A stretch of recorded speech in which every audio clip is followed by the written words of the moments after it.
পুষ্প গালে হাত দিয়ে বসে, পাশে অসহায় মুখে পিউ, সেও ভারী চিন্তায়। পুষ্প সিজিপিএ 3 এর কম এসেছে, এই কিছুক্ষণ হলো শুনেছে কথাটা। দুশ্চিন্তা এখানেই। বাবার পর তাদের কাছে দ্বিতীয় বাঘ ধূসর। রেজাল্ট কার্ডের এই দশা দেখলে পুষ্পর যে কী অবস্থা হবে কে জানে। পিউর মনে কথাটা যেন শুনে ফেলল পুষ্প। হা হুতাশ করে বলল, দেখিস পিউ, কাল রেজাল্ট দেখার পরই ধূসর ভাই আমার ঠাস করে চটকানা লাগাবে আর আমি ঠাস করে মাটিতে অজ্ঞান হয়ে পড়ে যাব। পিউ মাথা দোলালোর সামনে পিছনে। কথাটার সঙ্গে সেও একমত। ধূসর পড়াশোনার ব্যাপারে প্রচণ্ড স্ট্রিক। এরকমটা হয়েছিল সাপিত ভাইয়ের বেলায়। সাদীপ স্কুল থাকাকালীন ক্লাসের টেস্টে ফেল করেছিল। তার আগেই রাত পুরোটা জেগে ক্রিকেট ম্যাচ দেখেছে সে, আর সেই ঘুমটা পুষিয়েছে পরীক্ষা দেওয়ার সময়। একই স্কুলে পড়ল বলেই ধূসরের কানে কথাটা আগে গেছিল। তার সঙ্গে সঙ্গে দাবাং চর পড়ল সাদীপের গালে। সাদীপ তখন সবে 6ষ্ঠ শ্রেণীর ছাত্র। ধূসর পোক্ত থাপ্পড়ে সে রাতে এলো ধুম জ্বর। জবা বেগম রাত জেগে ছেলের মাথায় জলপট্টি দিল। ধূসরকে একটা কথাও শোনালেন না। উল্টো রুবায়দা বেগম যখন ছেলেকে ধমকাতে লাগলেন, তিনি সাপাই দিয়ে বললেন, বড় ভাই ছোট ভাইকে শাসন করেছে আপা, এতে দোষের কি আছে? তার জন্য ভয়ে গুটিসুটি হয়ে আসছে প্রাণটা। হঠাৎ বালিশের তলা থেকে ফোন ভাইব্রেট হওয়া শব্দ এলো। পিউ বসেছিল কাছেই। ফোন ধরার জন্য হাত বাড়াতে গেলে পুষ্প হন্তদন্ত ভঙ্গিতে চেপে ধরল। পিউ ভুরু কুচকে তাকাতেই বলল, ধরিস না। কে না কে? হ্যাঁ তো দেখি না কে, মামা বা খালামণিরা কেউ হলে? না না, ওনারা এ সময় ফোন করবে না, আর করলেও বা আমার কি এখন কথা বলার মতো অবস্থায় আছে বল? আমার চিন্তায় চোখের নিচে কালি পড়ে গেছে। এই দেখ। পিউ মুখ কুচকে বলল, মিথ্যুক, একদিনে চোখে কালি কারো? পুষ্প দুঃখে দুঃখে মুখ করে বলল, পরে পরে আমার মতো অবস্থা বলে তখন বুঝবি। পিউরের মায়া হলো, মন খারাপ করে বলল, বুঝতে পারছি, কিন্তু কি করব, আমি চেষ্টা তো করেছিলাম। বলতে বলতে থেমে গেল পিউ। পরপর উদ্বেগ নিয়ে বলল, এই একটা কাজ করলে কেমন হয়? আমি গিয়ে যদি ধূসর ভাইকে অনুরোধ করি, ধর খুব বিনয় করে বলি যে, ধূসর ভাই আপনার হাতে ধরি পায়ে ধরি আপুর সাথে যাবেন না? তাহলে প্রস্তাবটা প্রচণ্ড বোকা বোকা হলে উপায় না দেখে সায় দিল পুষ্প। বলল, হ্যাঁ হ্যাঁ, খুব ভালো হয়, যা এক্ষুনি গিয়ে বল। পিউ ক্ষণকাল থমকে বলল, এক্ষুনি? হ্যাঁ, শুভ কাজে দেরি কিসের? আমি নিশ্চিত তোর অনুরোধ ধূসর ভাই ফেলতে পারবে না, যা না প্লিজ। মধ্যে কথাটা পিউর বেশ পছন্দ হলো। ধূসর তার অনুরোধ ফেলতে পারবে না, এই লাইনটা ভীষণ মনে ধরেছে। পুষ্পর কথায় ছলে বলেও পিউর প্রেমিকা হৃদয় নিজের মতো ভেবে শক্তিশালী হলো। ততক্ষণে দাঁড়িয়ে গেল সে। বুকের সাহস জুগিয়ে লম্বা করে দম নিয়ে বলল, যাচ্ছি। পুষ্প উৎসাহ নিয়ে বলল, যা যা, আমি আছি এখানে, ভয় নেই। পিউ মুখ বাঁকালো, যাচ্ছে ওর হয়ে অনুনয় করতে, আর সে বলছে ভয় নেই। সে নিজেই ডরে আধমরা, সে আবার আরেকজনকে সাহস দেয়। তবে বলল না কিছু। ধূপধাপ কদমে ঘর ছেড়ে বের হলো। পুষ্প ঘাড় নিচু করে করে দেখল পিউর চলে যাওয়া। ওর অভয়টা আড়াল হওয়ার অবধি অপেক্ষা করলো। যেন মাত্রই বুঝলো পিউ চলে গেছে, ঝটপট বালিশের নিচ থেকে ফোন বের করলো। তখন এক নাগারে কল বাজছে। পুষ্প তড়িঘড়ি করে রিসিভ করে বলল, বাবু জানো কি হয়েছে? ধূসরের ঘরে দরজা এসে ব্রেক কষল পিউ। গতবার ধূসর সতর্ক করেছিল এ ঘরে না আসতে, আর সে নির্লজ্জর মতো আবার এলো। সেই দিনে তো প্রতিজ্ঞা করেছিল এ ঘরে মুখ হবে না আর। সেই ক্ষণে খুব দোটানা ঘিরে ধরল তাকে। ঢুকবে না কি ঢুকবে না ভেবে ভেবে কাটি দিল কিছুক্ষণ। তারপর যুক্তি সাজালো, আমি তো নিজের জন্য আসিনি, এসেছি আপুর জন্য। অন্যের ভালো জন্য প্রতিজ্ঞা ভাঙলে পাপ হয় না। তখনই পিউ খেয়াল করে ধূসরের ঘরে দরজা হাঁ করে খোলা। পিউ কপাল কুঁচকালো, উনি কি ভিতরে নেই? দুহাতে পর্দা আড়ালে দাঁড়িয়ে খরগোশের মতো উঁকে দিল ভিতরে। পুরো কক্ষে দাঁড়িয়ে দাঁড়িয়ে চোখ বোলালো পিউ। একটার সময় কক্ষের টান টান বিছানা চাদরের দিকে চেয়ে আওড়ালো, কবে যে ওখানে আমিও ঘুমাবো। আচমকা পিছন থেকে কেউ ভারী স্বরে বলল, হয় ভিতরে ঢোক, না হয় দরজা ছাড়। পিউ কেঁপে ওঠে, ভড়কে যায়। বিদ্যুৎ বেগে পিছনে ফিরে ধূসরকে দেখে লজ্জা পায়। মনে প্রশ্ন জাগে, ধূসর ভাই কি আমার কথা শুনে ফেললেন? ধূসর স্বাভাবিক। পিউ নিশ্চয়তা পেল ধূসর শোনেনি কিছু। আস্তে ধীরে দরজা ছেড়ে একপাশে সরে দাঁড়ালো। চোর ধরা পড়ার মতো চেহারা তার। ধূসরের পাশ কাটিয়ে রুমে ঢুকলো, হাতে ধোয়া ওঠা কফির মগ। পিউ ঠায় দাঁড়িয়ে রইল। বলতে আসা কথাটা কি দিয়ে শুরু করবে সাজাতে পারল না। তখনই ধূসর ডাকলো, পিউ। পিউ সদা জাগ্রত হয়ে তাকালো। ধূসর সহজে এভাবে ডাকে না। এই ডাকে আফিয়ার ন্যায় নেশালো কিছু মেশানো। শুনল তার হার্টবিট থমকে আসে। পিউ ঢোক গিলে ক্ষীণ স্বরে উত্তর পাঠায়, হুম। ধূসর বলে, ভিতর আয়। পিউ ঢুকলো না। তখন দাঁড়িয়ে ধূসর ঠোঁট কামড়ে অল্প হেসে বলে, ভয় নেই তোর কান ধরা কথাটা বলবো না কাউকে। পিউ পাপড়ি ঝাপটে বলল, সত্যি সত্যি বলার হলে আগেই বলতাম। বিশ্বাস করলে কর, না করলে যা। সোজা সাপটা কাট কাট কথাটা পিউর গায়ে লাগলো না। সে উদগ্রীব পায়ে ভিতরে ঢুকতে ঢুকতে বলো, না না করি তো বিশ্বাস। ধূসর কফির মগকে চুমুক দিয়ে বলো, কিছু বলবি? পিউরের উদ্বেলিত মনোভাব কমে আসে। বলতে তো অনেক কিছু চায়। এই ব্যাটা কি শুনবে? ঘাড় চুলকে বলল, না মানে হ্যাঁ। ধূসর ভুরু নাচালো, কোনটা ধরব, হ্যাঁ না কি না? পিউ অসহনীয় চোখে তাকালো, হাত কসলে বলতে লাগলো, ধূসর ভাই বলেছিলাম যে।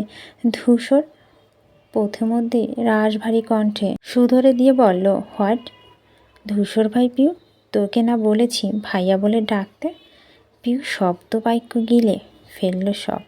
মাত্রাতিরিক্ত বিরক্ত হলো কথায়। চোখ নামিয়ে বিড়বিড় করে বলে, জীবনে আপনাকে ভাইয়া ডাকবো না আমি।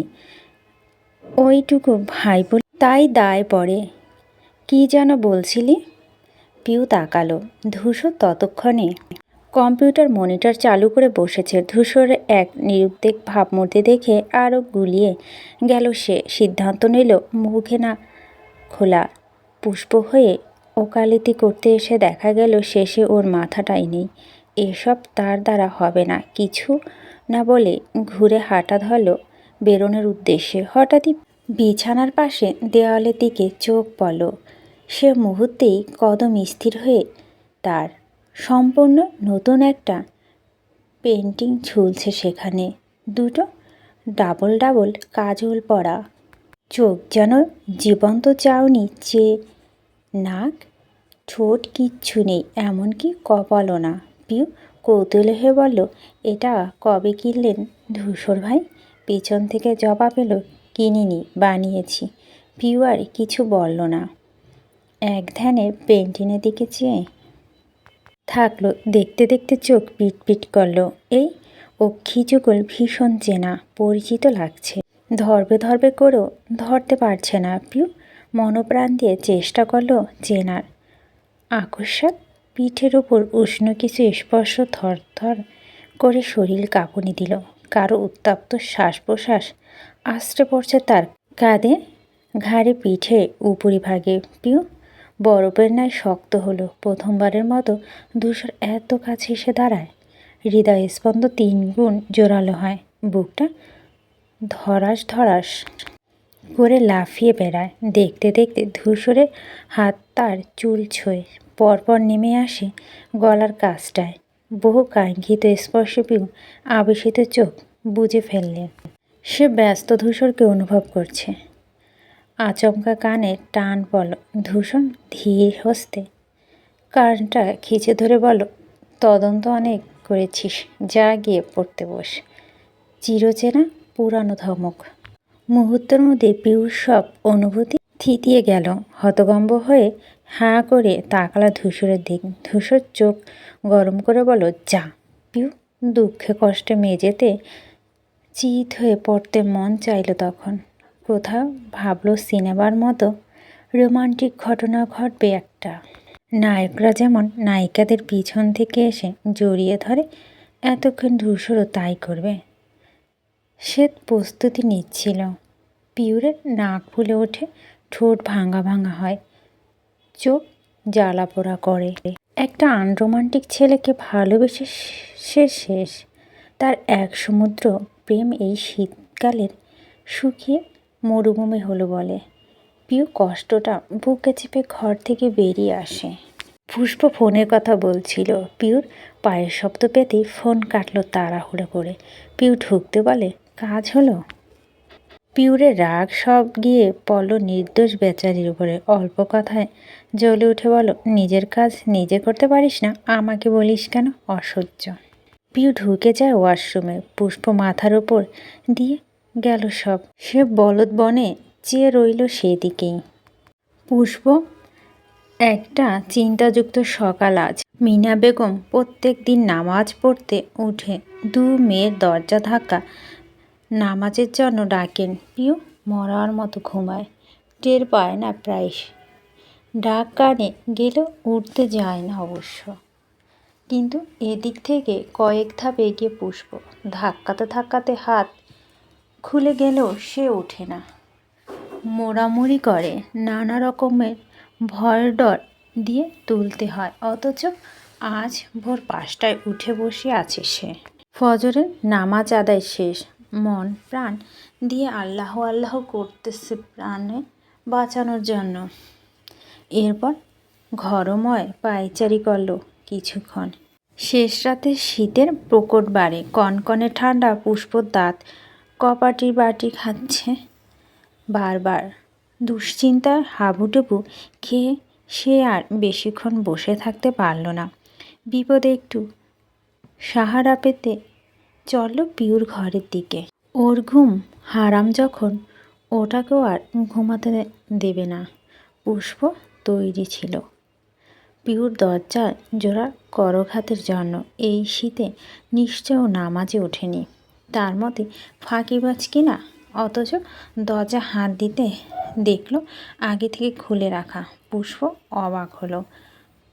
কৌতূহলী হয়ে ভিতরে উকি দিতে বিস্ময় আরেক দফা বাড়ে। পিউর বিছানায় আতশোয়া হয়ে ফোন টিপছে। পুষ্প দেয়াল ঘড়ির দিকে তাকালো। 6:30 বাজে কেবল। বিস্ময় বিশিষ্ট হয়ে বলল, তুই এত সকালে উঠেছিস? আচমকা কথা বলায় পিউ চমকে উঠল, আতঙ্কিত হয়ে রাখল। পুষ্পকে দেখে বুকে থুতু ছিটিয়ে ভুরু গুটিয়ে বলল, এভাবে হঠাৎ করে কথা বলে কেউ?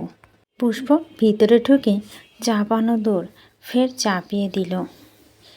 এগিয়ে আসতে আসতে বলল, নামাজ পড়ছিস? পিউ ছোট করে বলল, পুষ্প ভুরু বাহ, এত ভদ্র কবে হলি? আমি তো থেকে বেশি উঠি, নিজে পড়িস না তাই জানিস না। তা তুই আজ কি করে উঠলি? পুষ্প ঠোঁট উল্টে বলল, আমার টেনশনে ঘুম ভেঙে গেছে। স্বপ্নে দেখি ধূসর ভাই আমায় মারছেন, আম্মু খুন্তি নিয়ে পিছনে ছুটছেন, আর আব্বু বউকে ছেঁকে বিয়ে ঠিক করেছেন। পিউ বিজ্ঞের মতো ঘাড় দুলিয়ে বলল, 100% নিশ্চয়তা আছে স্বপ্ন সত্যি হওয়ার। পুষ্প চিৎপতং হয়ে শুয়ে পড়ল বিছানায়। দুদিকে দুহাত মেলে দিয়ে হাহাকার করে বলল, আমি মরে যাব রে পিউ। ভাই যদি ভার্সিটিতে বসে থাপ্পড় মেরে বসে, আমার প্রেস্টিজ ওখানে ইন্তেকাল করবে। পিউ কিছু বলল না, ভাবতে বসলো সমস্যার সমাধান। পুষ্প হঠাৎই উঠে বসলো, আবদার করলো, আমার সঙ্গে যাবি পিউ? তুই গেলে একটু ভরসা পেতাম। পিউরের কথাটুকু পছন্দ হয়। ধূসরের সঙ্গে একটু বাড়তি সময় কাটাবে, সাথে পুষ্পরও সুবিধে হবে। অর্থাৎ এক ঢিলে দুই পাখি মারার অনবদ্য উপায় পেয়ে পিউর মুখ ঝলকে উঠল। নিমেষেই জবাব দিল, যাব। পর মুহূর্তে চিন্তিত হয়ে বলল, কিন্তু ধূসর ভাই কি নেবে সাথে? পুষ্প ক্ষণকাল চুপ থেকে বলল, তুই ভালো করে বললে নিতে পারে। পিউরের ভাবনা গেল না। সে ভালো করে বলবে কি? পা ধরে ঝুলে পড়ল কাজ হয়। এই লোক এত ভালো নাকি? পুষ্প বলল, কিন্তু তোর কলেজ? পিউ আবার ভাবতে বসে। ভিতরে ভিতরে বুদ্ধি বের করে বলে, তুই তো দুপুরের দিকে যাবি, আমি হাফ টাইম চলে আসবো ছুটি চেয়ে। পুষ্প দ্বিধাদ্বন্দ্বিত হয়ে বলল, যদি ছুটি না দেয়? পিউ ততটাই নিশ্চিন্ত উত্তর দিল, আরে দেবে দেবে। পুষ্প মাথা দুলিয়ে বলল, আচ্ছা এখন যাই তাহলে, একটু ঘুমিয়ে নেই, যা। পুষ্প উঠে দরজা অবধি গিয়ে দাঁড়িয়ে পড়ল। কি মনে করে ঘুরে তাকিয়ে বলল, একটা কথা বলবো? পিউ ফোন থেকে চোখ তুলে বলল, কি কথা? পুষ্প বুকের সাথে দুহাত বেঁধে দাঁড়াল। চোখ সরু করে বলল, এমনিতে তো ডাকলে উঠিস না, আজ কি ভেবে চৈতন্য হলো? পিউ মিটিমিটি হেসে বলল, আমার নিয়ে তদন্ত না করে নিজেকে নিয়ে আল্লাহ আল্লাহ কর যা, কপালে দুঃখ আছে যে। পুষ্প মুখ ভেসকে বলল, হাতি কাদায় বলে ব্যাঙেও লাথি মারে, তাই না? ব্যাঙের বুদ্ধি নিতেই তো আসছিলি। পুষ্প আর উত্তর খুঁজে পেল না। হু বলে বেরিয়ে গেল। পিউ হু হা করে হেসে ফেলে বলল, এতে এরপর লম্বা করে শ্বাস টানল। গ্যালারি ঘেটে ডেইরি মিল্ক লেখা ফোল্ডারে বের করল। ধূসরের অগণিত ছবি সেখানে। তার মধ্যে কিছু ছবি পিউর ভীষণ পছন্দের। ঘুমাতে যাওয়ার আগে এই ছবি দেখে রুটিন তার। এখন একটা ছবি বের করে চোখের সামনে ধরল পিউ। স্ক্রিনে হাত বুলিয়ে বলল, আপনার জন্য আর কত কি করতে হবে ধূসর ভাই। এই যে কাল সারা রাত ঘুমাইনি, বসে বসে অপেক্ষা করছি সকাল হওয়া। কেন জানি না, কারণ প্রত্যেক সকালে আপনার ঘুম ঘুম মুখটা দেখা আমার অভ্যাস। আপনাকে চোখের সামনে রেখে খাবার চিবানো আমার অভ্যাস। পাশাপাশি বসে আপনার শরীর থেকে আসা পারফিউমের গন্ধে ধ্যান হারানো আমার অমর্ত্য অভিলাষ। এই নিয়ম পাল্টায় কী করে বলুন?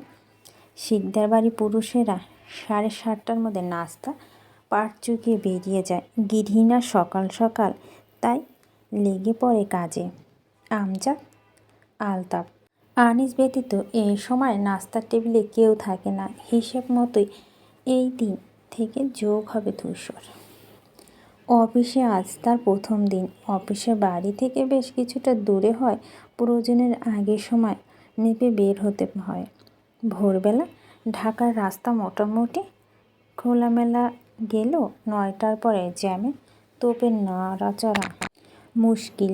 আমজাদ শিকদার, আলতাফ শিকদার দু ভাই খুশিতে আটখানা হয়ে খাচ্ছেন। আনিস কোনো রকম নাকে মুখে খাবার পুরে বেরিয়ে গেল। দেশের অবস্থা খুবই করুণ। খুন খারাপিতে ভরে গেছে। চাপ পড়েছে তাদের টিমের উপর। ঘুম হারাম করে দিচ্ছে। ইষ্টপুষ্ট ছিল, আর এই চাকরি নেওয়ার পর থেকে একেবারে কুপোকাত।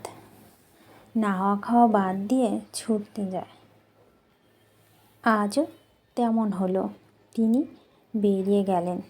সুমনা বেগম ব্যাগে টিফিন বক্স ভরে দিতে দিতে পিছনে ছুটলেন তার। আনিস গাড়িতে বসলেন, আর সুমনা বেগম জানালা থেকে এক প্রকার ছুঁড়ে মারার মতো করে বারটি হাতে দিলেন। আনিস অসহায় ভঙ্গিতে চেয়ে বলেন, প্রত্যেক দিনে এত কষ্ট করো কেন? কতবার বললাম বাইরে খাবো, শোনো না। বাইরের খাবার তোমার সহ্য হয় না, সে আমি ভালোই জানি। আমার একটু কষ্টতে যদি তুমি সুস্থ থাকো তাতে ক্ষতি কী? আনিসের প্রাণ জুড়ে যায়। বুক ভরে শ্বাস ফেলে বলে, আসি। সুমনা বেগম বিদায় পর্ব শেষ করে ঘরে গেলেন। তখনই উপর থেকে ধূসর নামল। সুটেড বুটেড স্বাস্থ্যবান ছেলেটাকে দেখে সুমনা বেগমের চোখ শীতল হয়ে আসে। তিনি বিস্তর হেসে বলে ফেললেন, মাশাআল্লাহ, আমার একটা মেয়ে থাকলে তোকে জামাই বানাতাম রে ধূসর।